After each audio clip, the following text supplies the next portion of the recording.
Amada iglesia, muy buen día. Esta mañana vamos a seguir hablando del tema de este mes. ¿Cuál es? Organiza tus proyectos. Vamos a seguir hablando un poco más acerca de esto. El día de hoy el Señor puso en mi corazón compartir una palabra acerca de este tema y es el fruto que Dios quiere. Es el título que le he dado a esta enseñanza. Y cuando nosotros, una preguntita, cuando nosotros oímos hablar cristianamente del fruto, ¿qué lectura se nos viene inmediatamente a la cabeza? Gálatas 5:22, ¿cierto? Es una maravilla porque ahí nos habla del fruto del Espíritu Santo.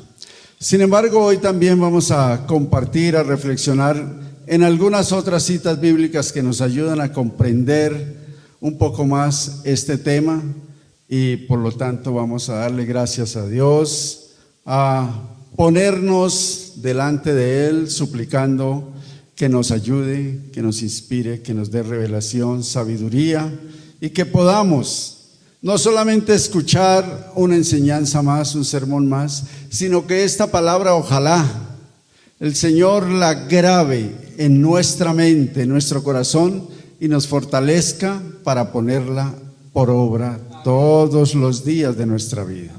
Como les decía, vamos a hablar del fruto que Dios quiere.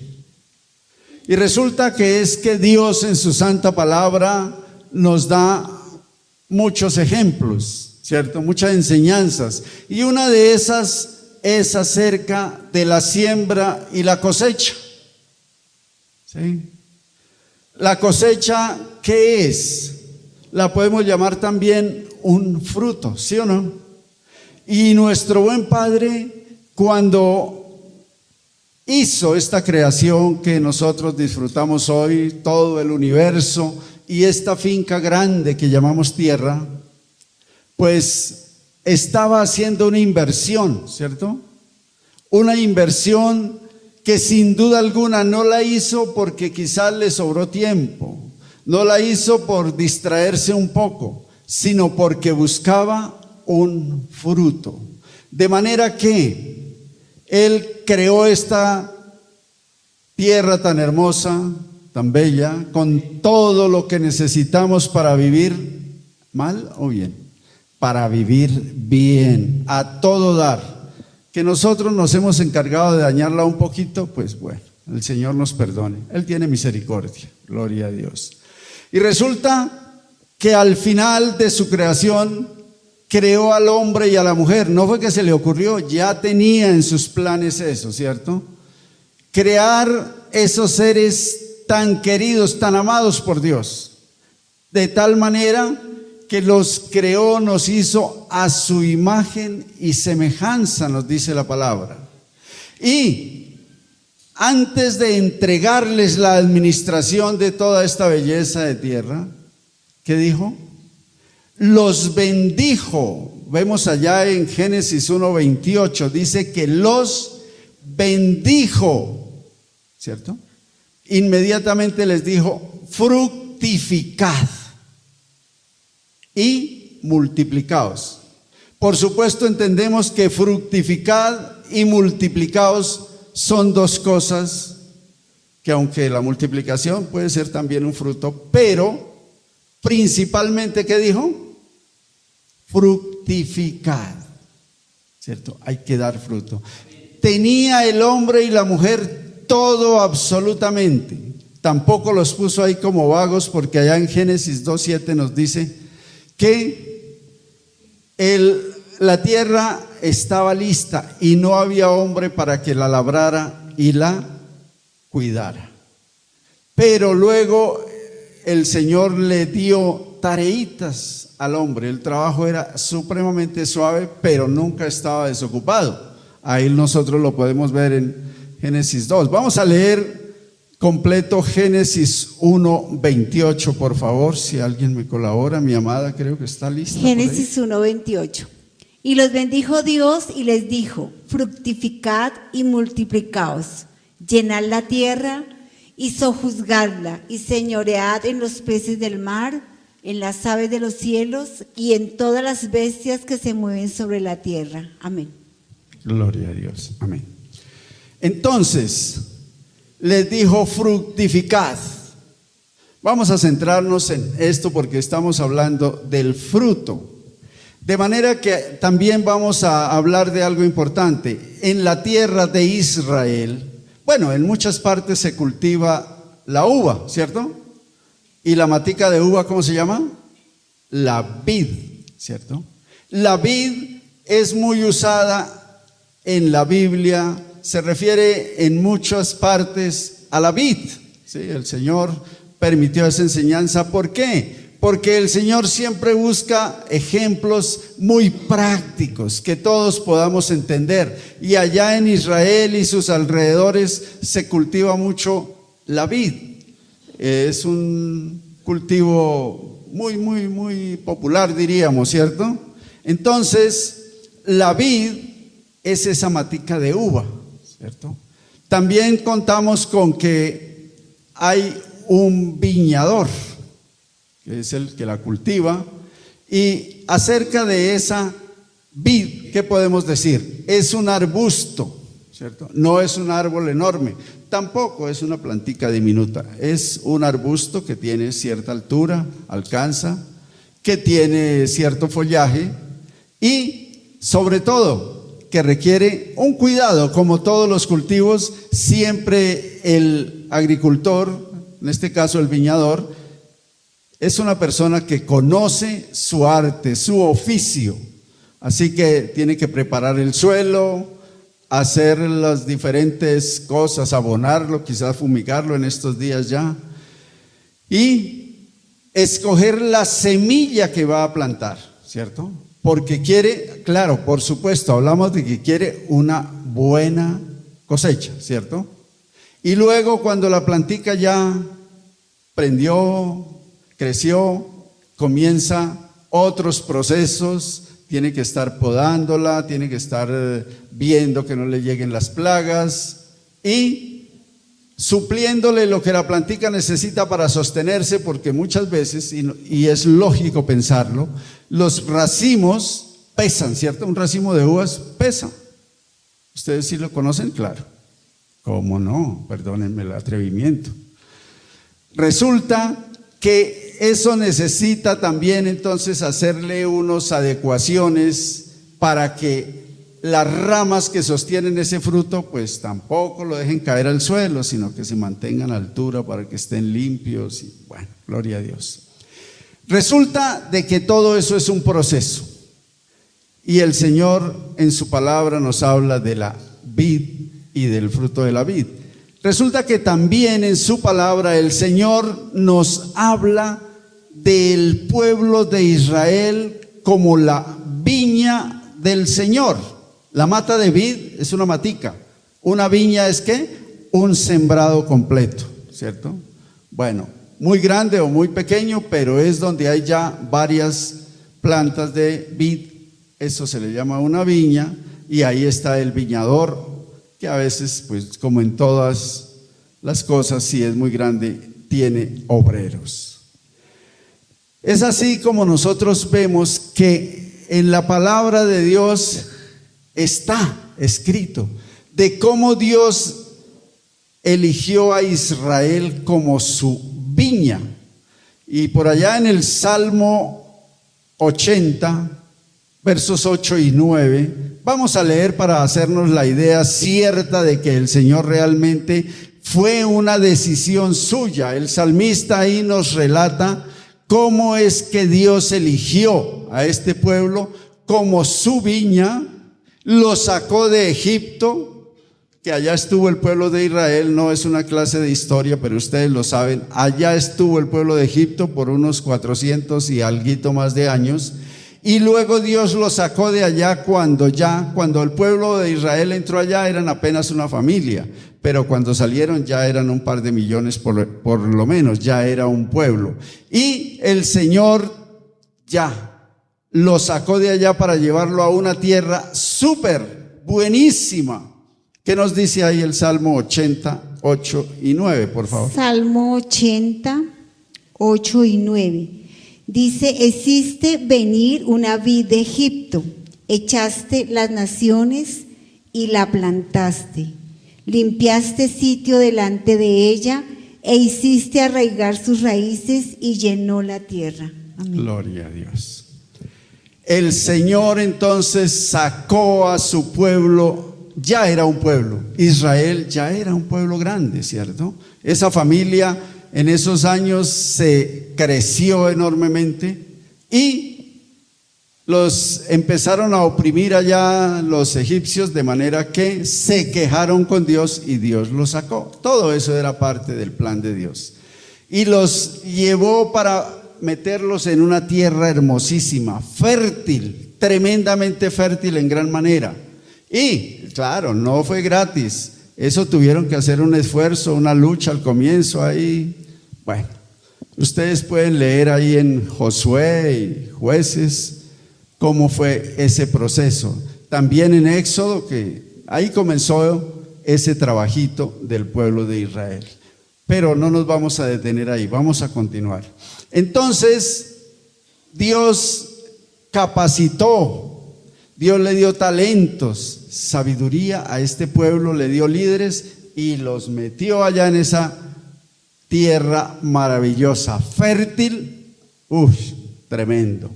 Y allí los bendijo y, mejor dicho, la oportunidad de que se cumpliera Génesis 1:28. Pero después de un tiempo y con esa tierra tan fértil, ¿qué pasó con ese pueblo de Israel? Empezamos que Dios comienza a hacer algunos reclamos, como vemos en Isaías 7, aunque todo esto viene desde el verso 1, ahí el capítulo 5, nos habla de unos reclamos que Dios hace, pero se nos va mucho tiempo, así que leemos solo el versículo 7. Ustedes en su casa, ahí los que están tomando nota, Jeremías 5, del 1 al 7, pero vamos a leer el 7 nomás. Isaías 5, 7. Ciertamente la viña de Jehová de los ejércitos es la casa de Israel, y los hombres de Judá planta deliciosa suya. Esperaba juicio, y he aquí vileza, justicia, he aquí clamor.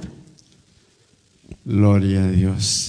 Vea que Dios aquí está mostrando como una decepción con este pueblo, ¿cierto? Le está haciendo un reclamo. Los hombres de Judá eran algo agradable para Dios, los tenían una estima óptima, pero esta gente se envileció ahí, se corrompió, se volvieron injustos, soberbios, bueno, cantidad de males.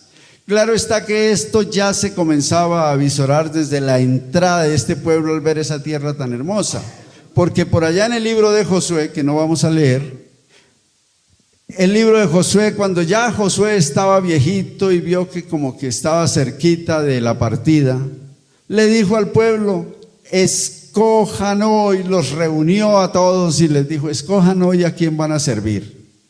Si a esos dioses que sus padres, el pueblo allá en Egipto se había corrompido un poco, había cogido costumbres de los egipcios, pues siempre en 400 años se aprenden cosas, ¿no? Hasta malas.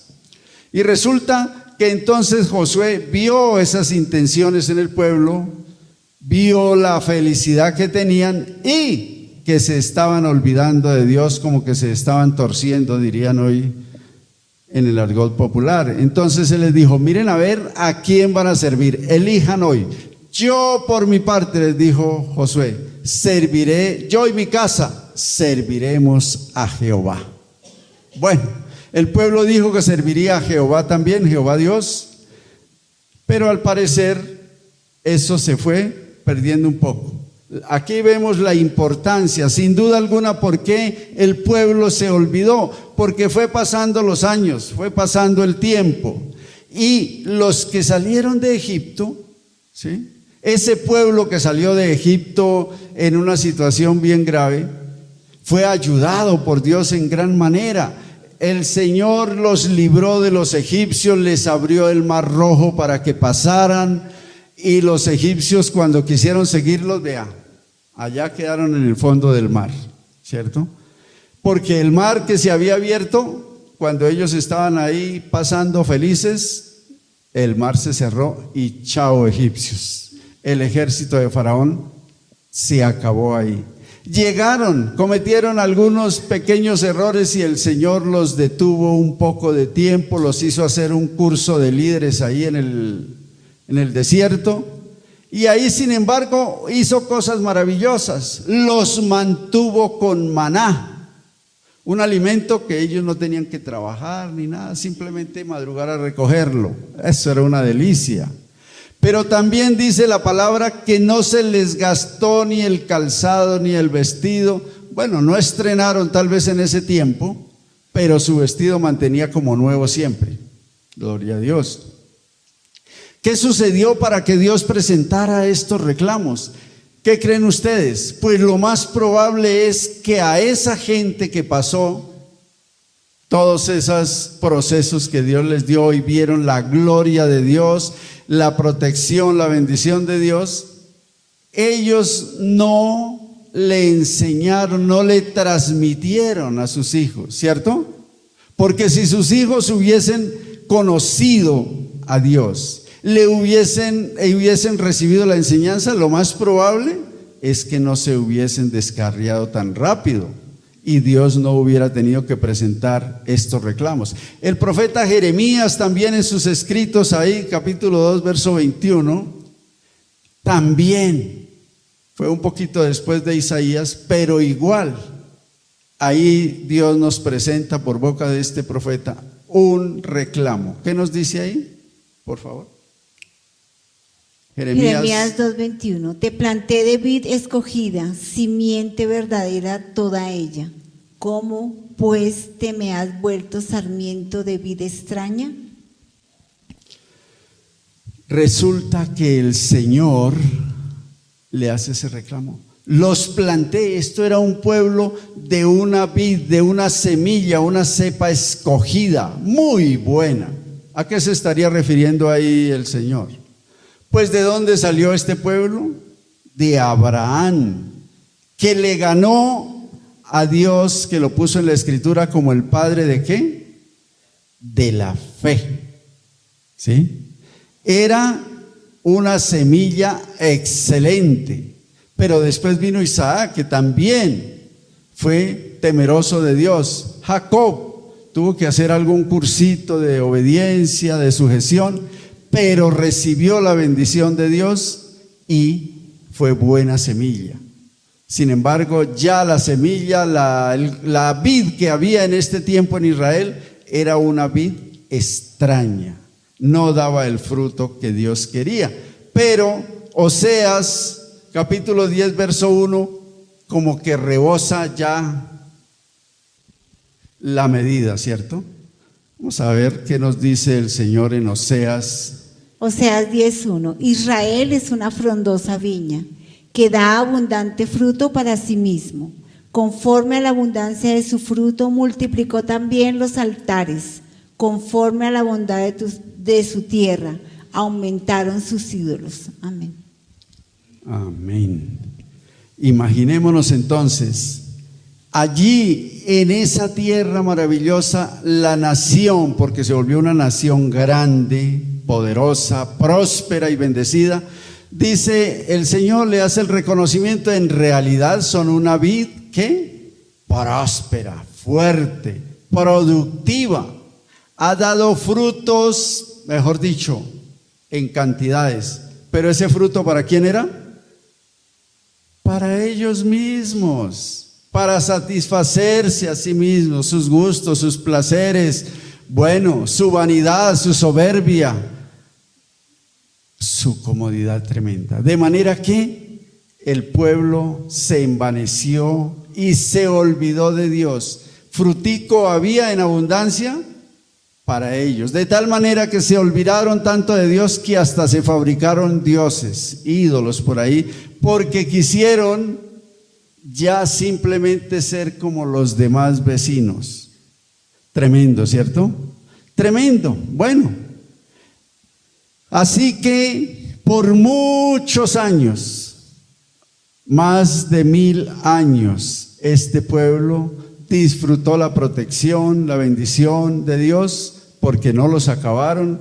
Durante todo ese tiempo algunos pueblos en la historia desaparecieron, pero la nación de Israel Dios la conservó, porque tenía un propósito. Cuando Dios creó esa nación, fue con un propósito que Dios no es un fracasado. Así que así nos hagamos del rogar, pero Dios cumplirá su propósito, dice la palabra. Gloria a Dios. De manera que se llegó el día en que ese propósito principal por el cual Dios creó al pueblo de Israel se había de cumplir. Y es que de ese pueblo Dios enviaría ahí a través de una de sus hijas al mismo Salvador de este mundo, al propio Hijo de Dios, nuestro Señor Jesucristo. Y Él, ¿qué vino a decir? Yo soy la vid verdadera. Gloria a Dios. Resulta que por allá en Génesis Dios había dado una promesa a Abraham, que sería bendito él y su simiente. No habla de sus simientes como si fueran muchas, sino de una, y esa simiente era Cristo. Gálatas 3:16 nos lo confirma. No se me está inspirando a mí, no, es que lo leí ahí de la palabra. ¿Qué nos dice Gálatas 3:16?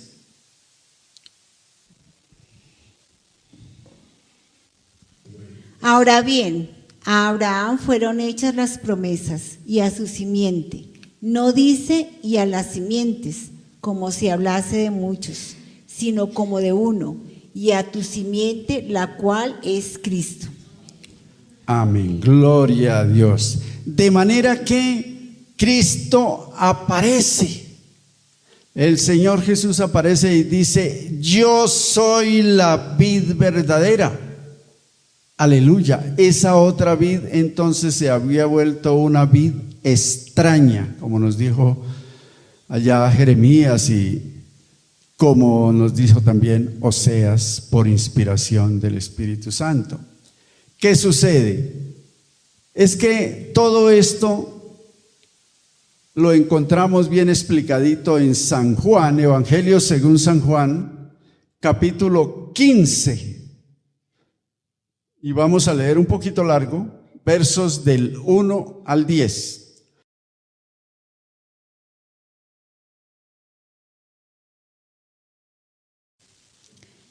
Espérame un segundito. Juan 15, del 1 al 10.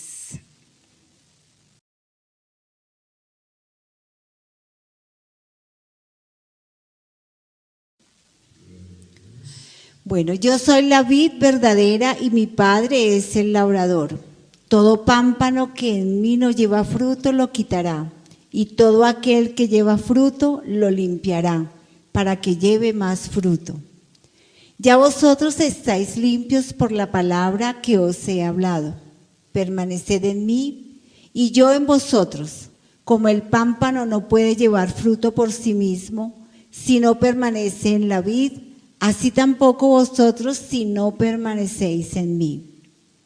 Yo soy la vid, vosotros los pámpanos. El que permanece en mí y yo en él, éste lleva mucho fruto, porque separados de mí nada podéis hacer. El que en mí no permanece será echado fuera como pámpano y se secará. Y los recogen y los echan en el fuego y arden. Si permanecéis en mí y mis palabras permanecen en vosotros, pedid todo lo que queréis y os será hecho. En esto es glorificado mi Padre, en que llevéis mucho fruto y seáis así mis discípulos. Como el Padre me ha amado, así también yo os he amado. Permaneced en mi amor. Si guardares mis mandamientos, permaneciereis en mi amor, así como yo he guardado los mandamientos de mi Padre y permanezco en su amor. Amén y amén. Amén. Gloria a Dios. qué bendición tan grande. Vino la vid verdadera a darnos la salvación, a darnos bendiciones sobrenaturales, a enseñarnos a dar ese fruto que Dios ha estado esperando hasta esos días y hasta el día de hoy. Resulta entonces que el Señor nos habla de esa vid. Resulta que la vid, y el Señor claramente lo dice ahí, para que un pámpano, ¿cuál es el pámpano? Las ramas, pámpanos o sarmientos, nosotros les diríamos ramas, ¿cierto? Aquí en nuestro dialecto bogotano. Entonces, dice, yo soy la vid, la cepa, el tronco, el tallo, ¿cierto? Ustedes son los pámpanos, las ramas, los sarmientos. Y para que un sarmiento dé fruto, ¿qué característica principal debe tener? Estar unida al tallo, porque por sí sola una ramita por ahí, nada. ¿Qué dijo el Señor? Si la rama está por ahí, se seca, ¿y a dónde va a dar? Al horno, allá. No a asarse, sino a servir de fuego para que el horno caliente. Gloria a Dios. Entonces, resulta que la vid tiene que estar unida ahí. ¿Para qué? Es que el tallo, la plantica, el arbusto, la vid, tiene sus raíces, ¿cierto? Que absorben de la tierra agua y nutrientes. Sube porque tiene su sistema circulatorio. Y resulta que a través del proceso con la luz del sol, que llaman fotosíntesis, los que saben de eso, se elabora esos nutrientes y esa agua es elaborada y se convierte allá en las hojitas en alimento nutritivo que alimenta la planta para que se mantenga viva, pero también a las ramas para que den fruto. Si la rama no está, ese sarmiento no está pegado, unido por naturaleza a la vid, al tallo, pues ni modos, no da fruto, ¿cierto? Entonces eso es muy importante. El Señor es la vid verdadera y los pámpanos tienen que estar unidos a Él si quieren dar fruto. De lo contrario, el mismo Señor nos lo advierte ahí en el verso 5. Separados de mí, nada. Ustedes no son nada. Ni son, ni hacen nada. Estamos mal, muy mal. Bueno, entonces, resulta que, un puntico más, este era el segundo, el tercero nos dice que el Señor ahí, comenzando este capítulo, esta lectura de nosotros, nos habla de la viña verdadera, real, y que el Padre es el viñador. Entonces, luego, en los siguientes versículos, los manda a dar fruto a sus discípulos, porque les estaba hablando a sus discípulos, y este sermón que Él les dio, esta enseñanza, fue ya de las últimas que Él les dio cuando estaba ya cerquita de que lo entregaran para esa tortura y muerte de cruz. Entonces, Él les dice que permanezcan. ¿Permanezcan dónde? No les dijo, vayan y den fruto. Lo que les dijo fue, permanezcan. Ahí en los versos del 4 al 7 nos lo dicen, pero súper claramente. Los versos del 4 al 7 en el capítulo 15 de Juan, ¿sí? Ahí dice, ustedes permanezcan, y lo repite. Por todo el capítulo 15 varias veces se nombra ese término, permanecer. Bueno, creo que tenemos tiempo, podemos recordarlo. Leamos del 4 al 7 para salir de la duda, para que nos quede bien escritico ahí en la mente. Dice, permaneced en mí y yo en vosotros. Como el pámpano no puede llevar fruto por sí mismo si no permanece en la vid, así tampoco vosotros, si no permanecéis en mí. Yo soy la vid, vosotros los pámpanos. El que permanece en mí y yo en él, éste lleva mucho fruto, porque separados de mí nada podéis hacer. Amén. Hasta el 7. Hasta el 7. Si permanecéis en mí y mis palabras permanecen en vosotros, pedid todo lo que queréis y os será hecho. Amén. Amén. Gloria a Dios. Es una bendición tremenda. ¿Cuántos quieren dar fruto? Amén. ¿Ya descubrieron la fórmula? Amén. ¿Qué hay que hacer? Permanecer. Hay que permanecer. Permanecer sentaditos ahí, tranquilos, ¿sí o no? Permanecer cada uno en su casita, juicioso allá. Bueno, todo eso es cierto, todo eso es necesario. Pero para dar el fruto que Dios quiere, tenemos que permanecer ¿dónde? En Cristo. Bueno, entonces, listo, pero ¿cuál es ese fruto? A ver, ¿cuál es el fruto? ¿Ya saben? Como que no está claro hasta ahora, ¿sí o no? Vamos a leer entonces, una buena idea la tenemos ahí en los versos del 8 al 10 de Juan 15. Vamos a ver qué nos dice el Señor acerca de ese fruto. Dice, si permanecéis en mí y mis palabras permanecen en vosotros, pedid todo lo que queréis y os será hecho. El 8, en esto es glorificado mi Padre, en que llevéis mucho fruto y seáis así mis discípulos. Como el Padre me ha amado, así también yo os he amado. Permaneced en mi amor. Si guardareis mis mandamientos, permaneceréis en mi amor, así como yo he guardado los mandamientos de mi Padre y permanezco en su amor. Amén. Gloria a Dios. Entonces aquí nos está dando una buena idea de ese fruto. Como que no hay mucha claridad. ¿Cuál es el fruto? No está tan clarito, ¿cierto? Bueno, vamos a leer Juan, Evangelio según San Juan, capítulo 14, del verso 12 al 14. Dice, de cierto os digo, el que en mí cree, las obras que yo hago, él las hará también, y aún mayores hará, porque yo voy al Padre. Y todo lo que pidieres al Padre en mi nombre lo haré, para que el Padre sea glorificado en el Hijo. Si algo pidieres en mi nombre, yo lo haré. Amén. Amén. Gloria a Dios. Aquí otra vez se nos repite algo que nos dijo ya en capítulo 15, que ya leímos en el capítulo 15, verso 8. Y ahí podemos como ir concluyendo, ¿cuál es ese fruto?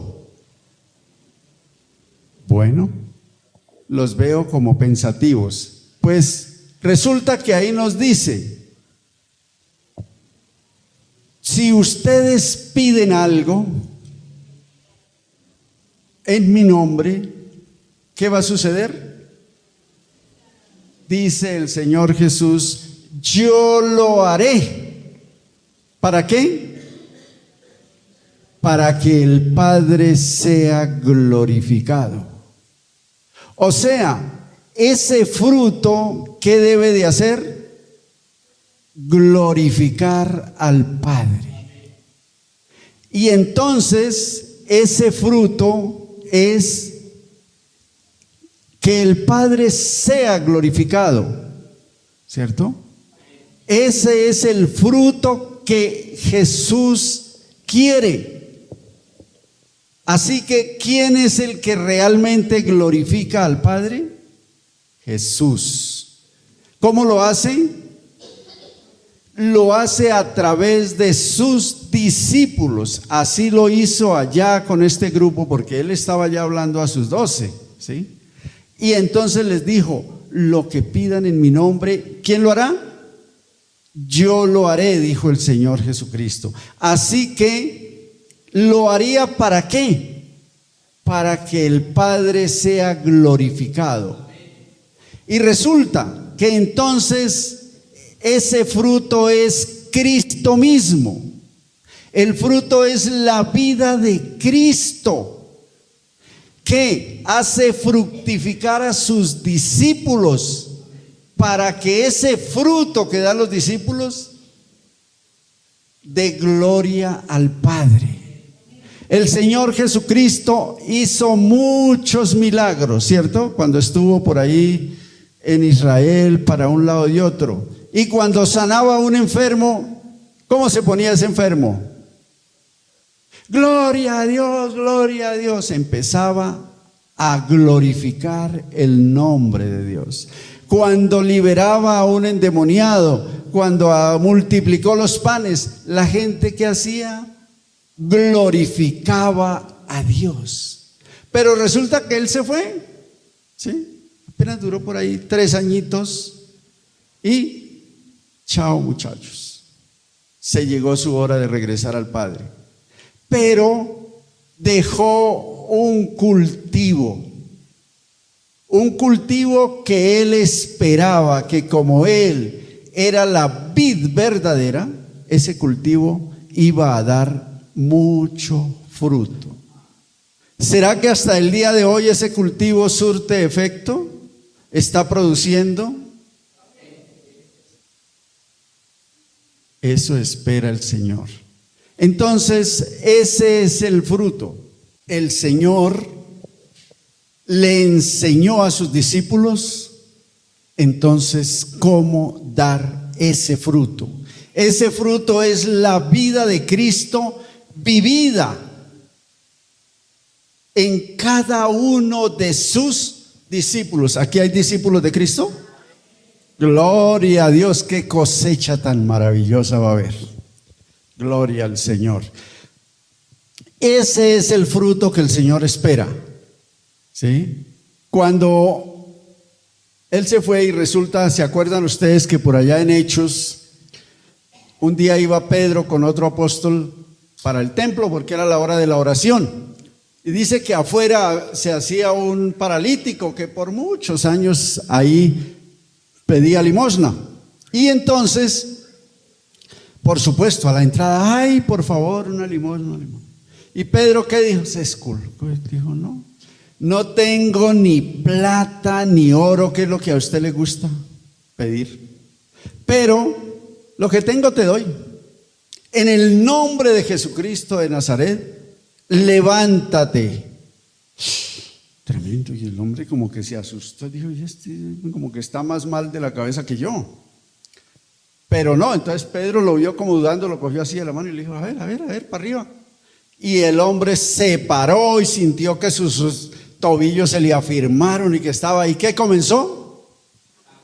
A glorificar a Dios, y entró al templo alabando a Dios, glorificando a Dios. Esa es una señal del fruto de un discípulo de Cristo que en un momento dado hizo un milagro de una sanidad, y ese milagro dio como resultado ¿qué? Que el nombre de Dios fuese glorificado. Y como ese hay muchos ahí en Hechos de los Apóstoles y en toda la palabra. De manera que eso es muy importante. Pero ahora, por otro lado, ¿cómo es que lo hacemos para dar ese fruto? ¿A cuántos les gusta recibir visitas? Buenas visitas, ¿sí? ¿A cuántos les gusta que el Espíritu Santo los visite? Ah, bueno. Por otro lado, ¿a cuántos les gustaría que la palabra de Dios los visitara? Bueno, aquí creo que entonces sí necesitamos aclarar este punto, porque vamos a ver qué nos dice Gálatas 4:6. Bueno, eso hay muchas citas, pero por lo menos esta está como muy apropiada. Vamos a ver qué nos dice Gálatas 4:6. Y por cuanto sois hijos, Dios envió a vuestros corazones el Espíritu de su Hijo, el cual clama, Abba, Padre. Amén. Gloria a Dios. Entonces creo que comenzamos a pensar ahí. Hay algo muy importante que tenemos que saber. El pueblo de Israel estuvo por mucho tiempo, en todo ese tiempo que estuvo pues hasta la venida del Señor Jesucristo, su guianza, su forma, es decir, como su código de vida que tenían, era la ley. La ley que todo el mundo sabemos de qué se habla, fue dada a Moisés y a los profetas. Bueno, y resulta que cuando vino el Señor Jesucristo, ¿sí? Cuando vino el Señor Jesucristo, ahí nos dice algo en Gálatas 4:5. Pero eso de que vivieron bajo la ley, pero hay algo importante. La ley fue dada al pueblo con un objetivo principal. Lo leemos en Gálatas 3 del 24 al 26. Dice, de manera que la ley ha sido nuestro ayo para llevarnos a Cristo, a fin de que fuésemos justificados por la fe. Pero venida la fe, ya no estamos bajo ayo, pues todos sois hijos de Dios por la fe en Cristo Jesús. Amén. Amén. Para completar esto leemos Gálatas 4:5. Para que redimiese a los que estaban bajo la ley, a fin de que recibiésemos la adopción de hijos. Gloria a Dios. La ley fue como un tutor. Hay algunas versiones dicen tutor, otras la gran mayoría dicen ayo. Ayo era eso, un tutor, un siervo ya de años que tenían en las familias, buenas familias diríamos, ¿no? Para llevar al niño que lo llevaba al colegio, lo traía, era responsable de cuidar que a ese niño no le pasara nada, que no tuviera malas compañías, que no se extraviara, que ninguno le fuera a hacer daño y regresarlo a la casa. Era ese tutor, un ayo, ¿cierto? Cuidaba algunas otras funciones, le ayudaba a hacer las tareas de pronto. Y la ley fue como ese ayo, ese tutor, que sirvió para conducirnos ¿a dónde? A Cristo. Pero venido Cristo, vino la gracia de Dios, la salvación por fe, de tal manera que recibimos la adopción por la gracia de Dios, por la fe en Jesucristo, fuimos hechos ¿qué? Hijos de Dios, nos dice ahí Gálatas 4:5 y en otras partes, pero por ahora con eso nomás para tener una guianza, un ejemplo. De manera que nosotros somos hijos de Dios y a partir de ahí es que nos dice que como hijos recibimos al Espíritu Santo que vive en nuestro corazón y que por lo tanto podemos clamar o clamamos porque el Espíritu nos guía a clamar Abba Padre, Papito. Bueno, todos los buenos calificativos de amor, de aprecio, de estima para con nuestro buen Dios, ¿cierto? Amén. Entonces vea que a veces nos cogen desprevenidos. Nos cogen desprevenidos las cosas, porque dijimos que ¿quién le gusta una visita del Espíritu Santo? ¿No? No necesitamos una visita del Espíritu Santo por una sencilla razón. El Espíritu Santo mora en el corazón de cada creyente. No tenemos por qué anhelar una visita del Espíritu Santo. Él está en nuestro corazón. Lo que necesitamos es ser sensibles a la voluntad de Dios, al sentir del Espíritu Santo, porque muchas veces, por eso hablamos de la dureza de corazón. Por eso el Señor también por allá en el profeta, se me fue, Ezequiel, capítulo 36, verso 26, dice que va a cambiar, que Él cambiaría el corazón de ¿qué? De piedra por un corazón sensible, un corazón de carne. Y que nos daría un espíritu nuevo.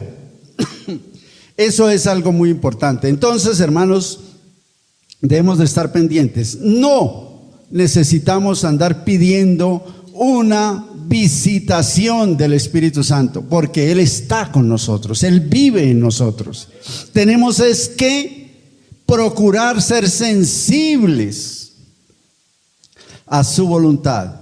Por otro lado, es que el Espíritu Santo es nuestro vínculo de unidad con Cristo.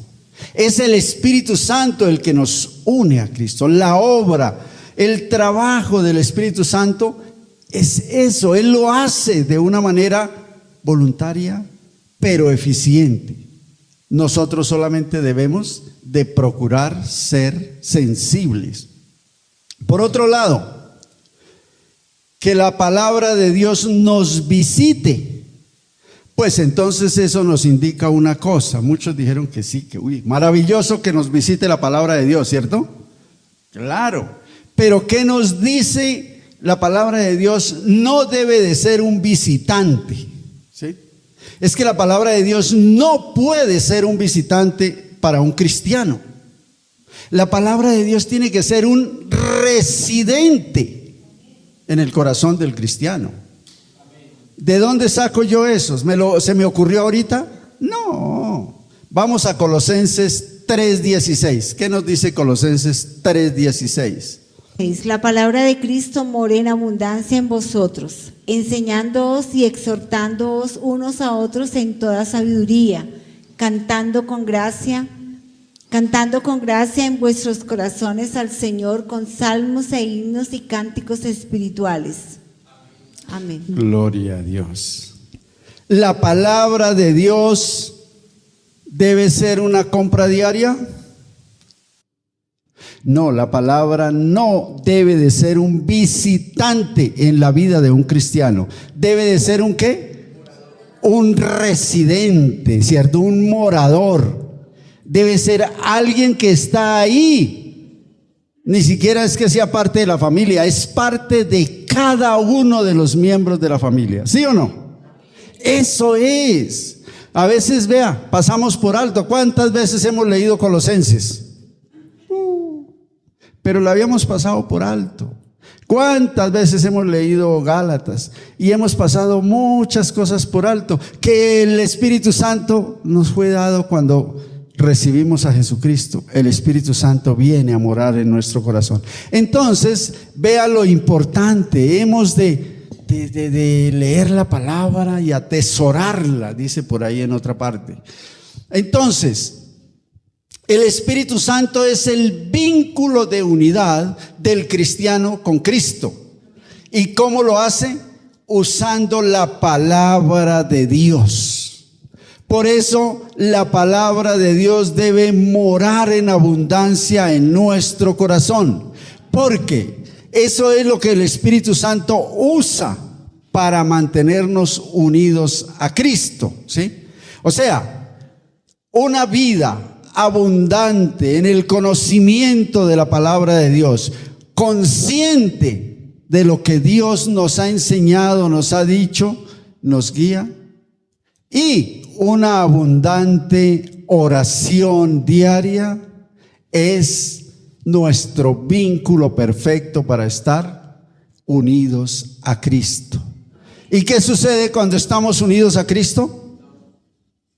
Damos fruto. Un fruto que glorifica a Dios, ¿sí?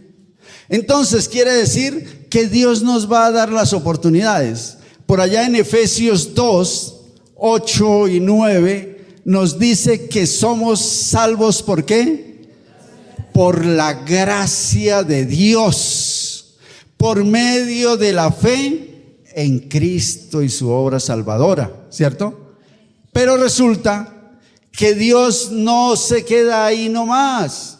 Dice, ya, entonces ustedes salvos porque ustedes tienen fe y yo derramo mi gracia sobre ustedes y quieticos ahí. Ya les enseñaron que tienen que leer la palabra. Bueno, entonces aumentar la lectura de la palabra y a orar juiciosos. Y quieticos, sanitos, ¿no? No, resulta que en el verso 10 dice que Dios preparó una serie de obras para que nos mantengamos haciendo esas obras. ¿Esas obras son para que seamos salvos? No, esas obras son una muestra de nuestra gratitud a Dios. Debemos hacerlas porque Dios nos manda. No es si se nos ocurre, es que Él nos manda, es un mandato. Así como Dios nos hace caer en cuenta de que somos salvos por gracia, por la fe en Jesucristo, entonces también nos dice que Él preparó obras para que andemos en ellas. ¿Cuándo? Todos los días de nuestra vida. ¿Qué parte de esas obras es venir a culto cada 8 días? Claro, de manera que el conocimiento de la palabra y la vida de oración es el vínculo perfecto de unidad con Cristo. ¿Y ese vínculo a qué nos conduce? A dar fruto que glorifica a Dios. Y ahora sí, lo que ustedes esperaban. Resulta que Gálatas 5, del 16 al 25, nos da también una enseñanza maravillosa. Resulta que ahí nos dice, versos 16, 17, 18, que debemos de andar en el Espíritu o por el Espíritu y no obedecer los deseos de la carne, ¿cierto? O sea, no debemos de ser cristianos carnales. ¿Será que hay cristianos carnales? Bueno, dicen que sí.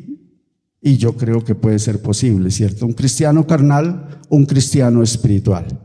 Esa es una tarea para otra enseñanza. Pero ahí del verso 19 al 21 nos da una lista así como de las principales obras de la carne.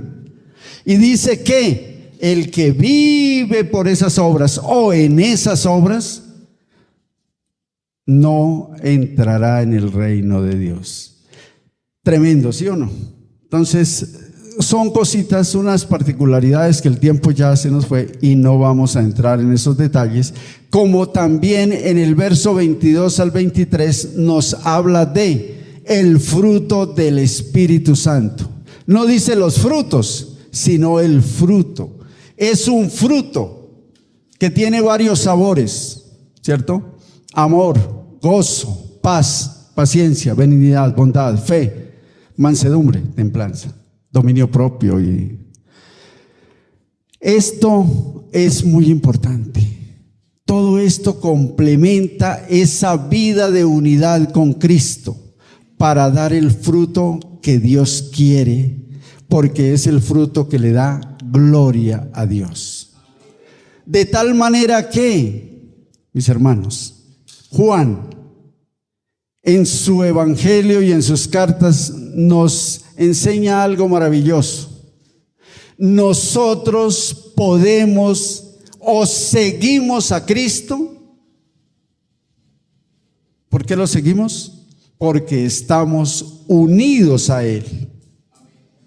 Y Pablo en sus enseñanzas también nos dice que nosotros, óigase bien, Juan nos dice que podemos seguir a Cristo porque estamos unidos a Él. Y Pablo nos complementa, dice, podemos obedecer a Cristo porque hemos crucificado la carne. Mis queridos hermanos, vamos a orar, a pedirle al Señor que nos ayude a tener claridad en nuestro caminar cristiano. Que a partir de hoy nos propongamos hacer de la palabra un residente nuestro, ¿cierto? Un morador. Que el Espíritu Santo también sea, bueno, Él es, sino que nosotros podamos acordarnos siempre y procurar entonces hacer esa voluntad de Dios que nos manifiesta en su palabra.